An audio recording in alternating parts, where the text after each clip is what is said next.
Welcome back to my YouTube channel. उम्मीद करता हूँ आप सब खैरियत से होकर आपकी ट्रेडिंग भी अच्छी जा रही होगी। आज फिर से लाइव सेशन करते हैं याद इंग्लिश रिकॉर्डिंग की। क्वेश्चन आंसर्स होते हैं और अगले वीक का एनालिसिस वगैरह होता है और काफ़ी कुछ सीखने को मिलता है आपको।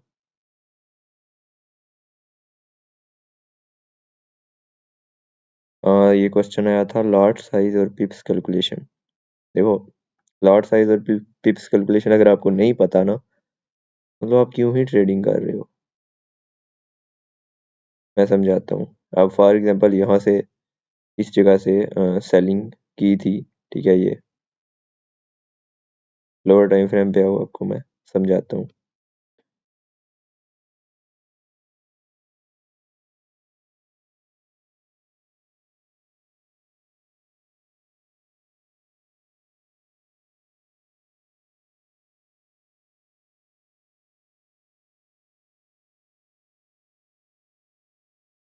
यार पता नहीं इतना स्लो क्यों हुआ हुआ है। ये चेक करो, अगर हम यहाँ से सेलिंग कर रहे हैं, ठीक है, तो हमारा स्टॉप लॉस कहाँ रहेगा? ये ऊपर यहाँ पे, या यहाँ पे, या यहाँ पे, ठीक है। ये कितने पिप्स का बनता है, हमें कितना इस पे लॉस होगा, ये सारा कुछ पहले ही डिसाइड हो जाना चाहिए।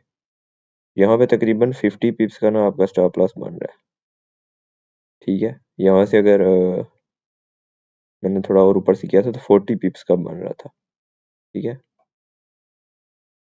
तकरीबन 40 पिप्स का। यहाँ पे आपका 50 पिप्स 50 पिप्स का स्टॉप लॉस बन रहा है, और टीपी आपकी ये M15 का फेयर वैल्यू गैप है, जो कि ये बन रहा है यहाँ पे, ठीक है। ये ऑर्डर ब्लॉक्स जो है ना, ये FVG, ये सारा कुछ इस जगह पे, ये रेड लाइन नजर आ रही है ना, ये आपकी ना टीपी बन रही है इस तरह से। ये आपकी जो ट्रेड बन रही है, ये बन रही है 1:3 तकरीबन। मतलब अगर 50 पिप्स का SL है तो 170 पिप्स, 150 पिप्स की टीपी, मतलब एक ट्रेड अच्छी ट्रेड है, परफेक्ट ट्रेड है, ठीक हो गया। अभी आप कैलकुलेट करोगे मैं कितना लॉट साइज यूज करूंगा तो मुझे कितना लॉस होगा, कितना प्रॉफिट होगा अपने अकाउंट के हिसाब से, ठीक हो गया। फॉर एग्जांपल आपके पास पड़े हुए $500, ठीक है। कितने पड़े हैं जी? $500। आपने यहाँ पे रिस्क लेना है $25 का या $30 का। आप इस ट्रेड पे रिस्क लेना चाह रहे हो, वो भी ज्यादा है, आप $10-20 का यहाँ पे रिस्क लेना चाह रहे हो। $20 का कर लेते हैं, ठीक है। स्टॉप लॉस आपका है जी 50 पिप्स का। अब आप कितनी लॉट साइज यूज करोगे तो आपका $50 का जो है लॉस होगा, और सॉरी $20 का लॉस होगा। तो यहाँ पे एक फार्मूला लगता है simple, risk divided by पिप्स divided by 10। इसको आपने याद रखना है, ठीक है। रिस्क डिवाइड पिप्स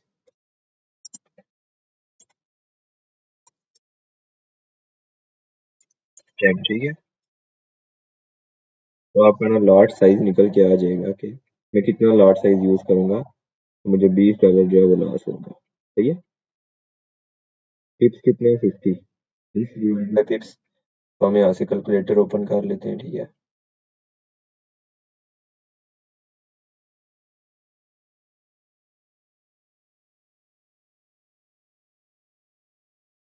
रिस्क हम कितना ले रहे हैं? $20 का, डिवाइडेड बाय पिप्स, पिप्स कितनी है? 50, ठीक है, इज इक्वल टू ये 0.4 डिवाइडेड बाय 10।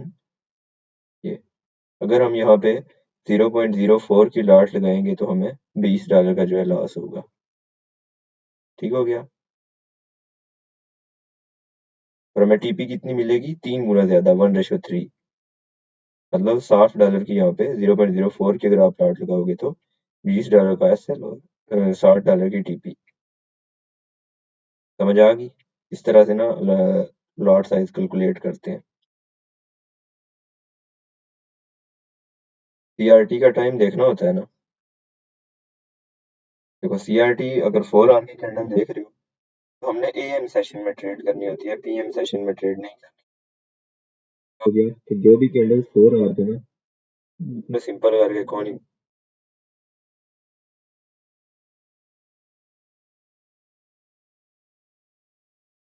सीआरटी की कोई स्पेसिफिक टाइमिंग होती है। ये मेरा माइक बंद था, ठीक है, यूट्यूब पे रिकॉर्ड हुआ होगा, देख लेना। वहां पे ना लाट साइज और टिप्स का ना कैलकुलेशन करना बताई थी मैंने।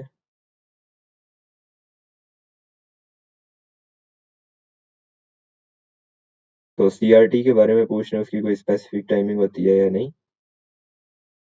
तो सीआरटी यहाँ पे ना 4 घंटे की जब टाइम फ्रेम पे आप आते हो ना, आपको यहाँ पे दो तरह की कैंडल्स मिलती हैं, एएम वाली और पीएम वाली। आपने पीएम वाली कैंडल्स पे सीआरटी नहीं देखनी, एएम वाली कैंडल्स पे देखनी है, ठीक है। 6 AM, 2 AM, 10 AM, यहाँ पे अगर आपको कुछ इस तरह का ये सीआरटी बनती नजर आ रही है तो ठीक है, वेल एंड गुड है, आप ट्रेड ले सकते हो। ये हाई स्वीप हुआ, नीचे क्लोजिंग हुई, अगली कैंडल बेरिश बनी, ये हो गया। उसी तरह और भी देख लेते हैं, ये चेक करो। यहाँ पे 10 PM वाली कैंडल का लो स्वीप हुआ 2 AM वाली कैंडल ने, ठीक है। मतलब यहाँ पे भी एएम बीच में इन्वॉल्व है, ठीक है। सेम इसी तरह ये देखें, 6 AM वाली कैंडल है, उसकी ये देखो हाई स्वीप किया कौन सी वाली कैंडल ने, 10 AM वाली कैंडल ने, ठीक है। जो भी एएम वाली कैंडल्स है ना, वो आपकी किल जोन के अंदर आ ही रही होती हैं। आई होप आपको समझ आ गई होगी। एएम वाली कैंडल जो होती हैं उन पे पीएम वाली पे नहीं करनी। और H1 की कैंडल की हम बात करें अगर, तो कौन सी अपनी 2 AM वाली कैंडल होगी अपनी H1 की, ठीक है। उसके बाद होगी अपनी 8 AM।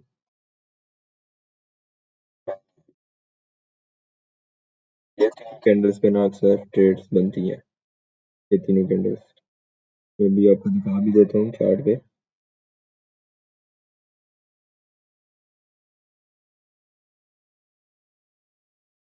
ये देखो, ये अपनी 9 AM वाली कैंडल है और ये 8 AM वाली कैंडल है, दोनों का लो उड़ा। ऊपर से देखो, पहले 8 AM वाली कैंडल का हाई उड़ा, ठीक है, ये चेक करो। तो हाई उड़ा, नीचे क्लोजिंग हुई, देन इसका लो हम टारगेट करेंगे इस तरह से।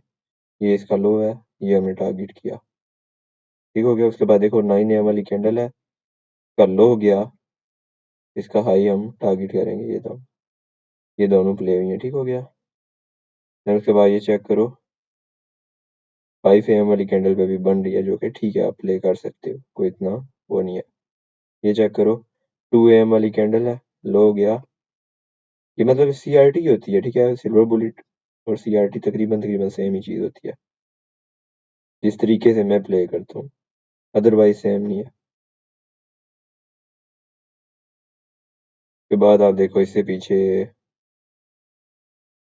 यहाँ पे आप देखो तो ये 8 AM वाली कैंडल है, हाई उड़ा और ट्रेड मिली भी है हमें, ठीक है।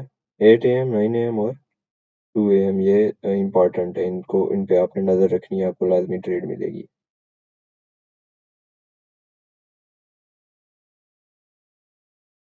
कैंडल को देखते हैं, सी आई एस डी या MSS आपको देखना है जी, M1, M3 और M5 पे। किसी भी टाइम फ्रेम पे आपको अगर मिल रही है एंट्री, ले लो, जरूरी नहीं है कि किसी एक टाइम फ्रेम पे बनेगी।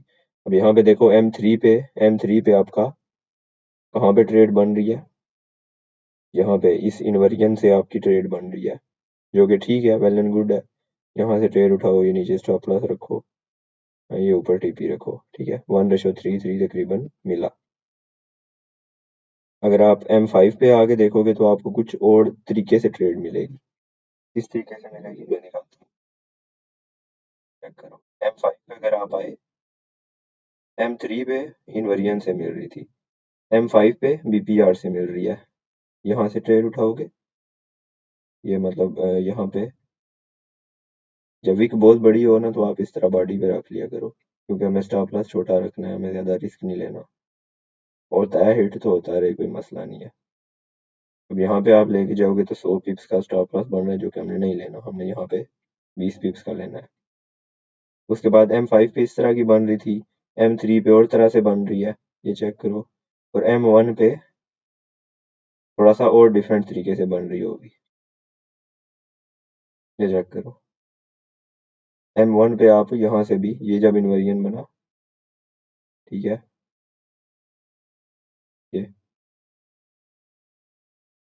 के ऊपर ये एफवीजी था, इस एफवीजी से आप जब ये ब्रेकअवे गैप बना ना, ये नीचे वाला, ये यहाँ से डायरेक्ट भी इंटर हो सकते थे, लेकिन वो रिस्की होता है, तो ये ऊपर बीपीआर में टैप हुआ, यहाँ पे देखो और तरह का सीन बन रहा है, लेकिन तीनों सीन में आपको बुलिश एंट्री जो है वो मिल रही है, लेकिन M1 में आपको स्टॉप लॉस रखने के लिए एक सही जगह मिल रही है, ये एफवीजी के नीचे, इस एफवीजी के नीचे, ब्रेकअवे गैप के नीचे, ठीक है। लेकिन वही M5 वगैरह में आपका स्टॉप लॉस थोड़ा सा बड़ा बन रहा है, क्योंकि वहां पे आपको प्रॉपर जगह नहीं मिल रही। समझ रहे हो?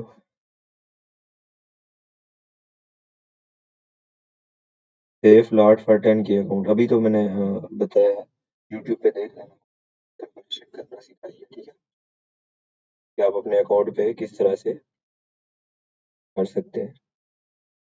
फिब लेवल्स एंट्री के लिए जो होते हैं ना, वो ये होते हैं, ये चेक करो, ये आपका बना जी स्विंग लो, ये बना स्विंग हाई, ये इस तरह से लगाओगे ना, ये 0.5 से नीचे नीचे ये जितने भी लेवल्स हैं, ये सारे आपके बाइंग वाले लेवल्स हैं।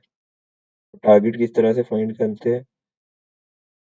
टारगेट मैं वो इतना यूज नहीं करता, ठीक है।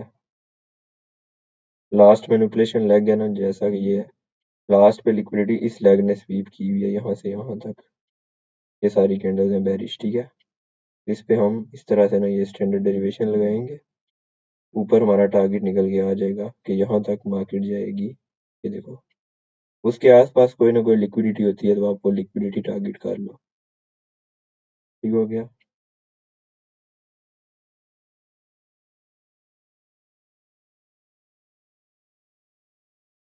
हाँ हाँ, सीआरटी हर पेयर पे वर्क करती है।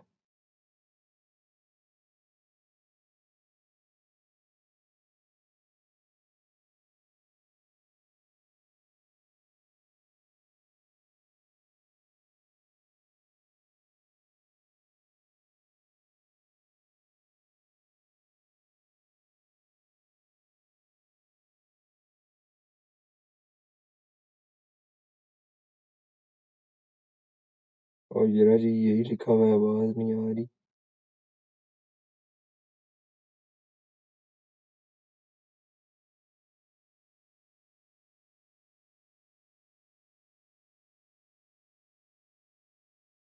और 4 आवर में भी बता दें, क्या बता दूं सर? जूडा स्विंग क्या है? जूडा स्विंग जो होता है वो आपका ना, ये चार चीजें, मतलब सिंपल फास्ट, आसान है, और तरीका मेरा समझाने का तरीका थोड़ा और।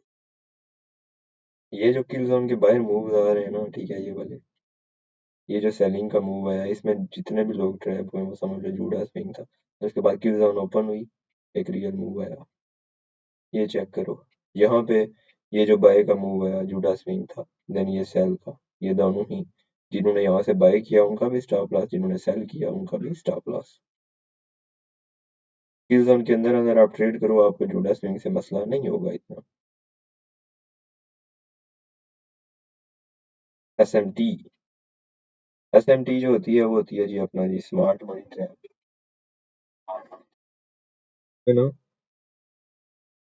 अब देखो, ये अपना गोल्ड जा रहा है, ठीक है, ये अपना गोल्ड ऊपर जा रहा है, अब यहाँ पे ना उसको लिक्विडिटी चाहिए, ठीक है, नीचे आने के लिए, वो इसी तरह नहीं नीचे गिरेगा, वो पहले इस तरह से गिरेगा, ठीक है, ये स्वीप करेगा, देन गिरेगा।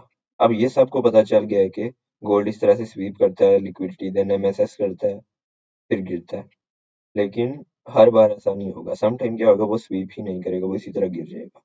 क्यों गिरेगा? क्योंकि इसके साथ जो सिल्वर वाला चार्ट है ना, ये अब ये सिल्वर का चार्ट है, गोल्ड ने तो नहीं की, दोनों एक साथ चलते हैं, लेकिन सिल्वर ने जो है वो लिक्विडिटी स्वीप की है, ठीक है। यहाँ पे गोल्ड ने, ये गोल्ड ने लिक्विडिटी स्वीप नहीं की, सिल्वर ने लिक्विडिटी स्वीप की है। अब जो सिर्फ गोल्ड को देख रहे थे वो वेट कर रहे थे कि ये लिक्विडिटी स्वीप करे देन हम ट्रेड लें, लेकिन जो साथ सिल्वर को देख रहे थे उनको पता चल गया कि लिक्विडिटी स्वीप हो चुकी है, अब सिल्वर की यहाँ से ट्रेड बनेगी, हम यहाँ से सेल करेंगे इस तरह से ये। लेकिन गोल्ड की लिक्विडिटी स्वीप ही नहीं हुई, वो फिर से वेट करेंगे कि ये इक्वल हाइज जो है ये स्वीप हो, लेकिन सिल्वर यहाँ से सेल जाएगा, इसके साथ गोल्ड भी यहाँ से सेल चला जाएगा। समझ आ गई? तो इस चीज को हम SMT कहते हैं। मैं एक बार चार्ट पे भी दिखा देता हूँ।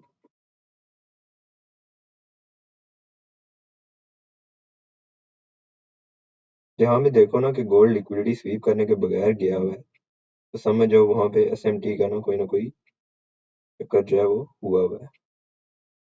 हायर टाइम फ्रेम पे, लोअर टाइम फ्रेम पे, जैसा कि ये देखो यहाँ पे, यहाँ पे उल्टा हुआ है, गोल्ड ने लिक्विडिटी स्वीप की हुई है, सिल्वर ने नहीं की हुई। ये भी हमारे पास क्या है? SMT। सेम इसी तरह से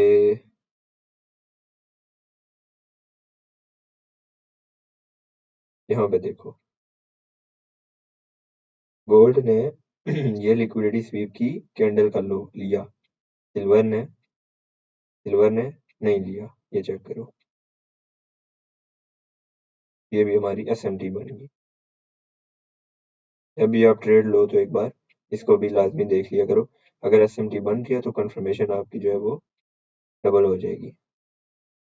अब यहाँ पे देखो, गोल्ड ने ये लिक्विडिटी ले ली है, ठीक है, ये इस तरह से, अब सिल्वर ने नहीं ली हुई, तो हमारे चांसेस हैं कि गोल्ड आगे बुलिश जाएगा। वहां तक जाएगा, ये जो FVG है यहाँ तक तो लाजमी जाएगा, तो यहाँ से यहाँ तक आप ट्रेड उठा सकते हो। अगर यहाँ पे कोई सेल का सेटअप बनता है फिर हम सोचेंगे सेल का, अगर नहीं बनता, ये FVG फेल होता है, हमारा अगला टारगेट क्या रहेगा? ये वाली, ये लिक्विडिटी सारी ये, ठीक है, देन इस तरह से हम बुलिश जो है चले जाएंगे। और अगर इसको रिस्पेक्ट मिलती है देन हम नीचे वाले लेवल टेस्ट करेंगे, जैसा कि ये ऑर्डर ब्लॉक हो गया अपना, अगर ये भी फेल होता है फिर उसके बाद हम थोड़ा ज़्यादा सेल आ सकते हैं, यहाँ तक तकरीबन इन एरियाज तक आ सकते हैं सेल, ठीक है, और यहाँ से फिर अगर कोई बाय का सीन बनता है तो बाय करेंगे इस तरह से ना। वैसे हमारा देखा जाए तो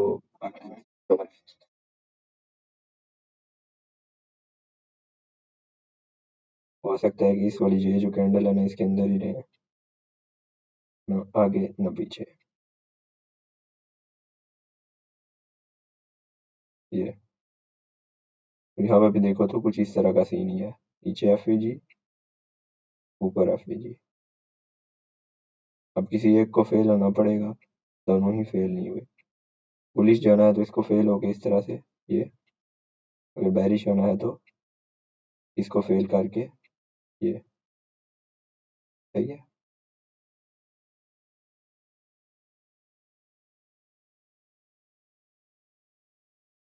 आगे दिसंबर आ रहा है तो वहां पे मार्केट इतना ज्यादा मूव नहीं करती। चैनल नेम यही मून FX, और कौन सा है?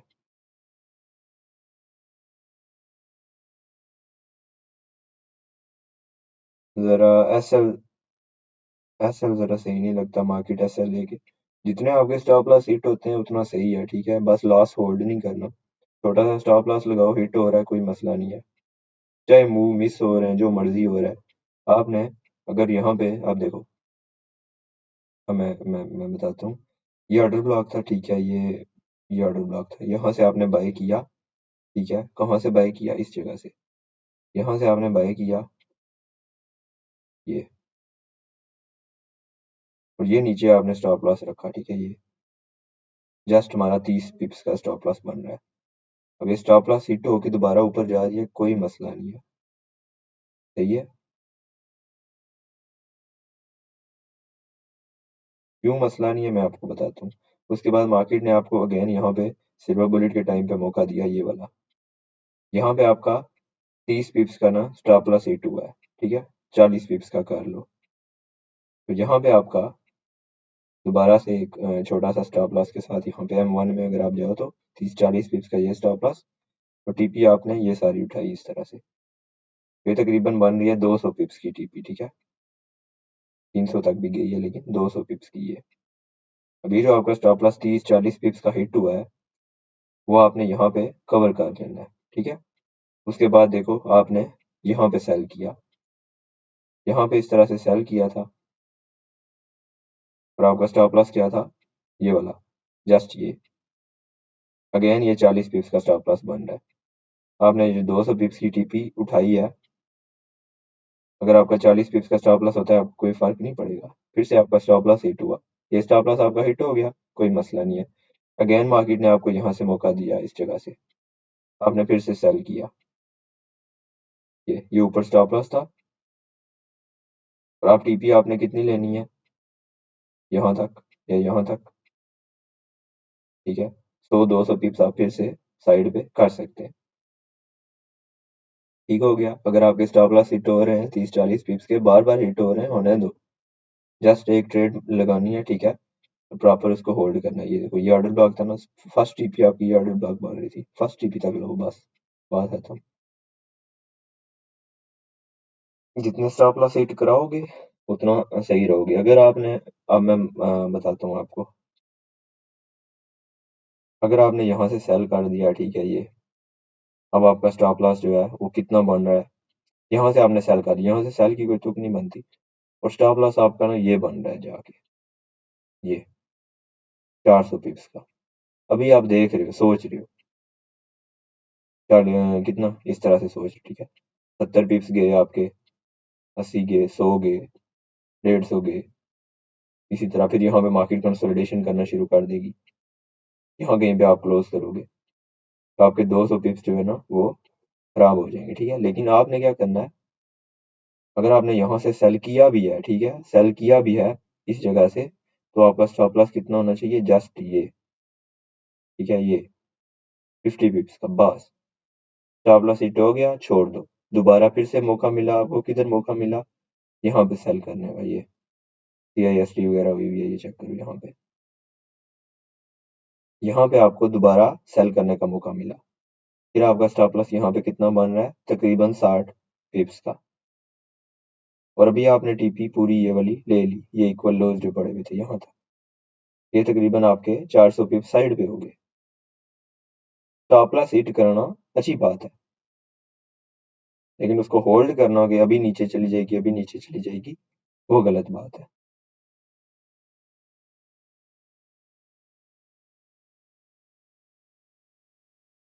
सॉरी, ये 10 एक मिनट में इसी तरह ही बोलता रहा हूँ, माइक ही ऑन नहीं था। CRT में मॉडल 1 का बता दें, बताता हूँ जी।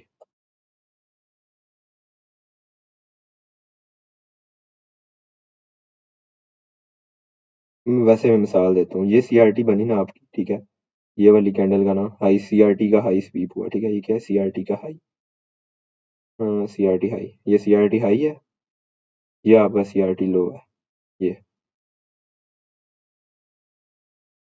मिसाल देने में क्या जाता है, ये अब CRT का हाई स्वीप हुआ, हाई स्वीप होने के बाद यहाँ पे ये क्या बन गया, BPR। अब जो पहली चीज बनी है ना, BPR बने, इन्वेरियन बने, CIST हो, कुछ भी हो, उसको हम मॉडल 1 कह देते हैं। ये BPR है, मैं इसको BPR ही कहता हूँ। कुछ आपको मॉडल 1, कुछ आपको डिमांड सप्लाई जोन क्या न क्या लिख के दे देते हैं, बताना नहीं चाह रहे होते, ठीक है। ये ठीक हो गया।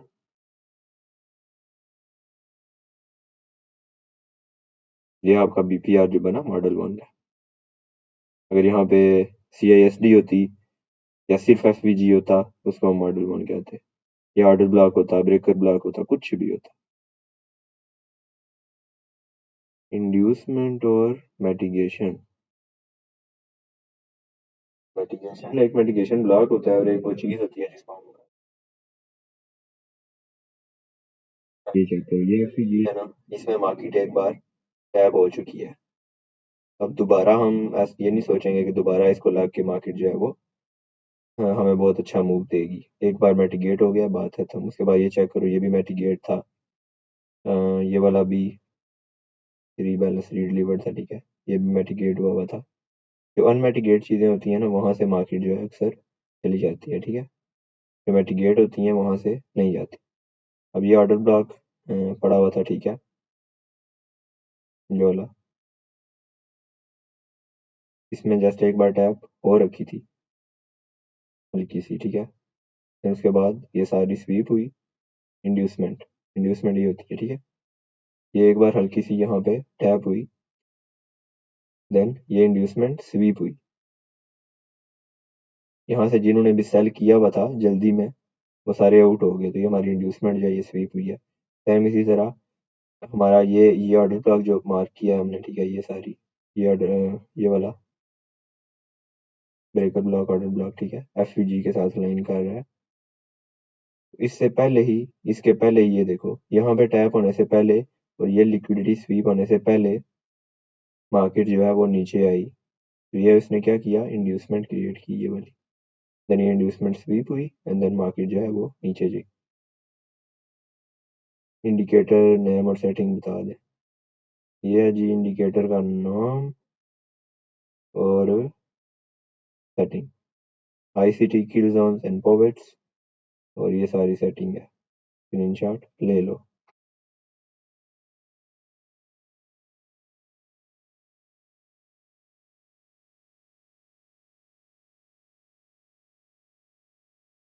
प्रॉफिट बुकिंग जब आपकी होती है ना 1:3, या फिर कुछ इस तरह, सो कोई एक आपने टारगेट रखा होता है, ठीक है, 1:2 या 1:3 पे, उस पे 50% क्लोज किया करें, बाकी ब्रेक इवन कर दिया करें। जैसा कि देखो, यहाँ से आपने एंट्री उठाई, ठीक है, ये नीचे आपका स्टॉप लॉस है। अब मार्केट यहाँ तक पहुंच गया, यहाँ तक ये उसने स्वीप कर लिया इस तरह से। अब यहाँ पे आप चाहे 50% क्लोज करो या ना करो, लेकिन स्टॉप लॉस आप एंट्री पे कर दो इस तरह से, क्योंकि आप अपने लॉस नहीं लेना, वापस ब्रेक इवन आगे हिट होती है, मसला ही नहीं है। और ये आपका टीपी है पूरा, 50% चाहे आप यहाँ पे निकाल लो, ये जो इक्वल हाई है यहाँ पे निकाल लो, या कहीं पे भी जब मार्केट रिट्रेसमेंट करने आए वहां पे निकाल लो, ठीक है। और बाकी 50% पूरा छोड़ दो, या फिर डिसिप्लिन के साथ चलना है तो ये काम ना करो, प्रॉपर पूरा पूरा लो, कुछ नहीं होता। एक एसएल होता है तो बाद में टीपी होकर रिकवर हो जाता है, लेकिन छोटे प्रॉफिट्स निकालना भी ठीक बात है शुरू में, क्योंकि हमारे इतने ज़्यादा इमोशंस जो हैं वो ट्रेंड नहीं होते, तो छोटे छोटे प्रॉफिट्स जो हैं वो सही रहते हैं। पूरे टारगेट्स लेने के चक्कर में समटाइम इमोशंस खराब होते हैं, जिसकी वजह से रिवेंज ट्रेडिंग और ओवर ट्रेडिंग भी होती है। ओटीई अभी तो बताया था, ऑप्टिमल ट्रेड एंट्री, ठीक है।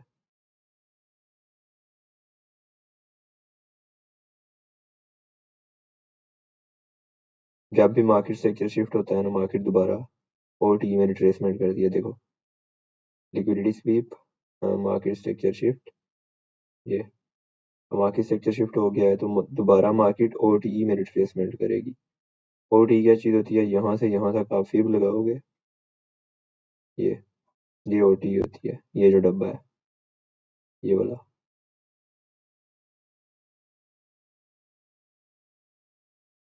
ये सही है, ये ओटीई होती है आपकी। एमएसएस के बाद दोबारा यहाँ पे रिट्रेसमेंट करती है, फिर ऊपर चली जाती है।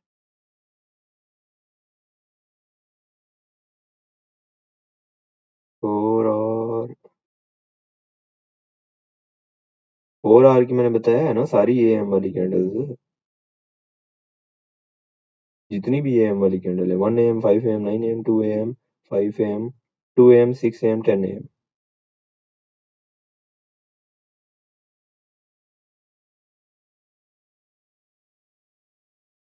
ये इंड्यूसमेंट और मिटिगेशन डिफरेंस, 2022 मॉडल भी इसी को कहते हैं। लिक्विडिटी स्वीप हुई, मार्केट सेक्टर शिफ्ट हुआ, मार्केट सेक्टर शिफ्ट होने के बाद सबसे पहले मार्केट किसी की लेवल में टैप हुई, ठीक है, ये की लेवल में टैप होगी, ऑर्डर ब्लॉक है, देन मार्केट सेक्टर शिफ्ट हुआ, मार्केट सेक्टर शिफ्ट होने के बाद दोबारा रिट्रेसमेंट हुई ओटीई में, और ओटीई में कोई ना कोई आपके पास की लेवल पड़ा हो, जैसा कि ये ऑर्डर ब्लॉक पड़ा हुआ है, यहाँ से आप ट्रेड उठाओगे और ये ऊपर टीपी रखोगे, यही आपका 2022 मॉडल भी होता है।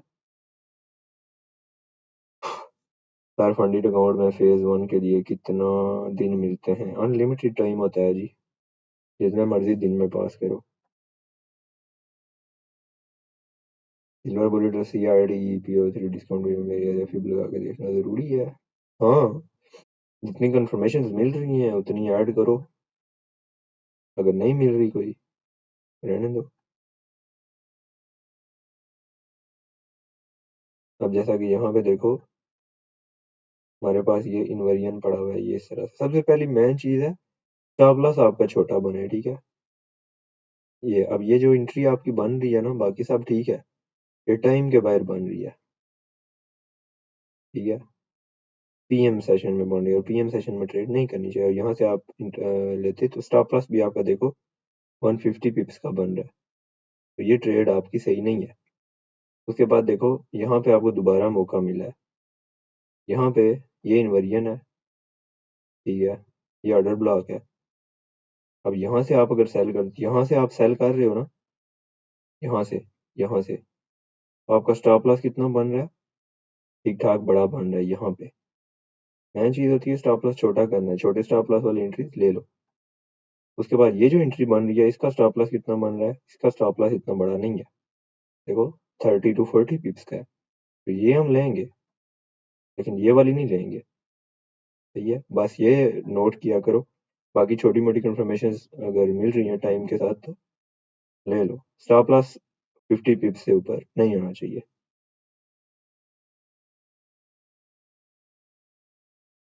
वैलिड MSS वही होता है जो टाइम और की लेवल और व्हेन प्राइस एंड टाइम दोनों अलाइन करें किसी की लेवल पे, वहां पे जो MSS होता है वो ठीक है, बाकी नहीं। Unicorn, unicorn model 2 PD arrays align होते हैं जहाँ पे उसको यूनिकॉर्न कहते हैं।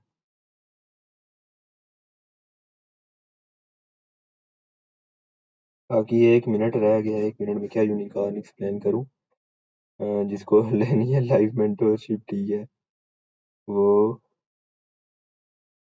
मुझे मैसेज कर दे, ठीक है। सबने नाम लिखवाए हुए थे, अब वो किधर गए हैं मुझे नहीं पता। पहले सारे वेट कर रहे होते हैं, जब टाइम आता है गायब हो जाते हैं।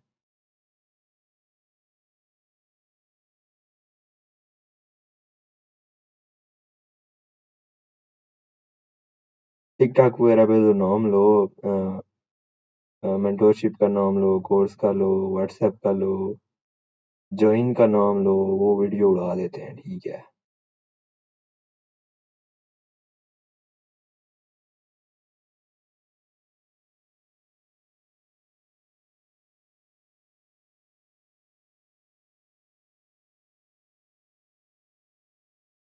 चलो सही है।